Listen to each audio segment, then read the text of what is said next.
High বন্ধুরা, আমি Shubhankar Das, physiotherapist, health care provider.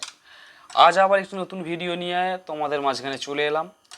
আজকের ভিডিওর বিষয়টি হবে হাঁটু ব্যথা। আজ অনেক মানুষেরই হাঁটু ব্যথা আছে, অনেক মানুষ হাঁটু ব্যথায় ভোগে, কষ্ট পায়। এই হাঁটু ব্যথা থেকে কিভাবে মুক্তি পাওয়া যায় সেই নিয়ে কিছু ব্যায়াম দেখাবো, যেগুলো আপনারা প্রতিনিয়ত করলে হাঁটু ব্যথা থেকে মুক্তি পাবেন, অনেকটা ভালো থাকবেন। নিয়মগুলো যদি মানতে পারেন তাহলে আপনারা অনেকাংশে আরাম পাবেন হাঁটু ব্যথা থেকে। তো দেখে নেবো এবার আমরা হাঁটু ব্যথার জন্য কি কি ব্যায়াম করা উচিত বা কি কি জিনিসগুলো মানতে হবে। তো বন্ধুরা, হাঁটুর ব্যায়াম যেগুলো দেখাবো বলেছিলাম সেগুলো একটু ভালো করে দেখে নিন।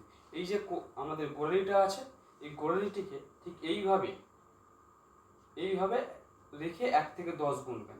1 2 3 4 5 6 7 8 9 10 হয়ে গেল।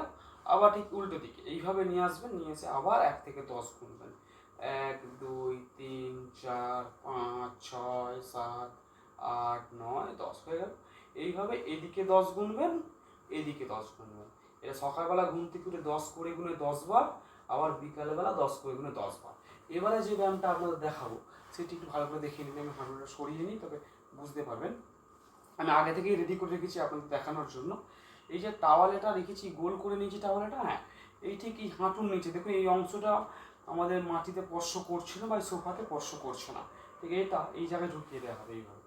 এইভাবে ঢুকিয়ে দিয়ে এবার সোফা ঢুকিয়ে দিলাম, ঢুকিয়ে দিয়ে এবার এই হাঁটুটাকে নিচের দিকে চাপ দেবো, ঠিক এইভাবে চাপ দিয়ে 1 থেকে 10 গুনবো। 1 2 3 4 5 6 7 8 9 10 ছেড়ে দিলাম। আবার চাপ দেবো, 1 থেকে 10 গুনবেন, আবার ছেড়ে দেবেন। চাপ দেওয়ার সময় খেয়াল রাখবে এই গোড়ালি যেন উঠে না যায়, গোড়ালিটা যেন স্পর্শ করে থাকে। এই স্পর্শ অবস্থায় চাপ দিলাম, দেখুন ওঠেনি আমার। এই চাপ দিলাম 1 2 3 4 5 6 7 8 9 10 ছেড়ে দিলাম। আবার চাপ দিলাম, 1 থেকে 10 গুনলাম, ছেড়ে দিলাম। এইভাবে করতে হবে। এরপরে যে ব্যায়ামটা তোমাদের দেখাবো বন্ধুরা, সেটি এটাও একটি গুরুত্বপূর্ণ ব্যায়াম। এইভাবে বসতে হবে। এই বসার পর এই যে একটা ধরুন বালিশ নিলাম, বালিশটা নিয়ে এই হাঁটুর ঠিক মাঝখানে, এই দুটো হাঁটুর ঠিক মাঝখানে দিয়ে দেবে।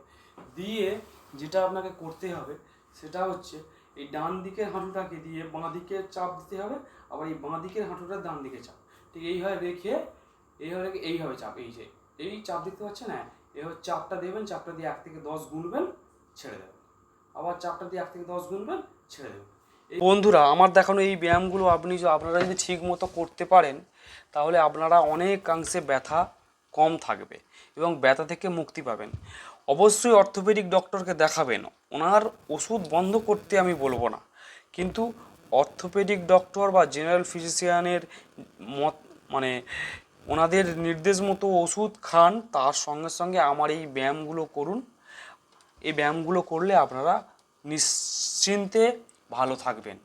আর শুধু ব্যায়ামগুলো না, আর একটা জিনিস সেটা আপনাদের মানতে হবে, সেটা হচ্ছে হাঁটু ভাঁজ করবেন না। মানে নিচে বসবেন না, চেয়ারে বসবেন, টুলে বসবেন, মেঝেতে একদম বসা যাবে না।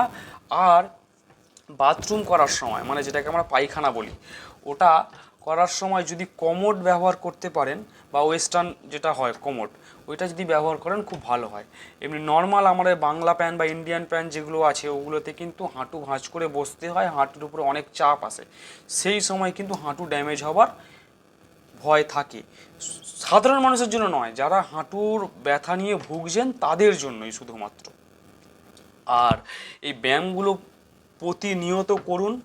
আর যদি খুব ব্যথা হয় তাহলে ব্যায়ামটা করার পরে একটু বরফ নেবেন, বরফ বা আইস ব্যাগ নিয়ে একটু হাঁটুটাতে ভালো করে মিনিট 2 ধরে, দুটো যে হাঁটুটা ব্যথা সেই হাঁটুতে মিনিট 2 ধরে বরফ দিন। বরফ দিলে ব্যথা অনেক ভালো থাকবেন। বন্ধুরা, আমার এই দেখানো ব্যায়ামগুলো করুন এবং করে আপনারা কেমন আছেন সেটা কমেন্টে জানাবেন। আপনাদের কমেন্ট আমার কাছে মূল্যবান। আমার কমেন্ট আপনারা করলে, লাইক করলে, শেয়ার করলে আমার আমি ভিডিও বানাতে উৎসাহী হব এবং আরও এই ধরনের ভিডিও বানাবো। নমস্কার বন্ধুরা।